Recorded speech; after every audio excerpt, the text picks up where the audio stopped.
రాష్ట్రంలో గతంలో వైఎస్ఆర్సీపీ అధికారంలో ఉన్నప్పుడు తెలుగుదేశం పార్టీ పైన, అదేవిధంగా ఇతరేతర రాజకీయ పార్టీలపైన, కార్మికులపైన, ప్రజా సంఘాలన్నింటిపైన కూడా తమ యొక్క పంజా విసిరి దాడులు కొనసాగించినటువంటిది కల్లారా చూశారు. ప్రజలు బెంబేలెత్తే ఈరోజు ఇది రాక్షస పరిపాలన కొనసాగుతోంది కాబట్టి జగన్మోహన్ రెడ్డి గారి నేతృత్వంలో ప్రజలకు రక్షణ లేకుండా పోతుందని భావించి ఈరోజు ఓట్లు తెలుగుదేశం పార్టీకి వేశారు.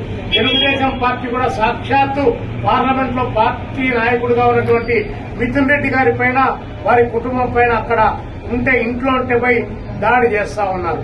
ఇంకొక వైపున అక్కడెక్కడో వినుకొండలో దాడి జరిగాయి. అంటే మేము ఈ దాడులు జరిగినటువంటి దాన్ని వైఎస్ఆర్సీపీ దాడి చేసినా అది సమాజానికి నష్టమే, ఇటు ఇక్కడున్నటువంటి తెలుగుదేశం పార్టీ దాడి చేసినా, ప్రోత్సహించినా, ఆ పేరుతో మరొక పత్రంలో జరిగినా కూడా ఇది సమాజానికి నష్టం, ప్రజాస్వామిక వ్యవస్థకు, వ్యక్తి హక్కుకు భంగం కలిగించేటువంటిది. కాబట్టి ఈ రెండింటినీ మేము తీవ్రంగా ఖండిస్తాం. మేము ప్రజల పక్షాన, ప్రజలకు రక్షణ కోసం కమ్యూనిస్టు పార్టీ అలాంటి దాడులకు పరితెగించి ఏ పార్టీ పూనుకున్నా దాడులకు గురైనటువంటి బాధితుల పక్షాన నిలుస్తాం, ఇర్రెస్పెక్టివ్ ఆఫ్ పార్టీ.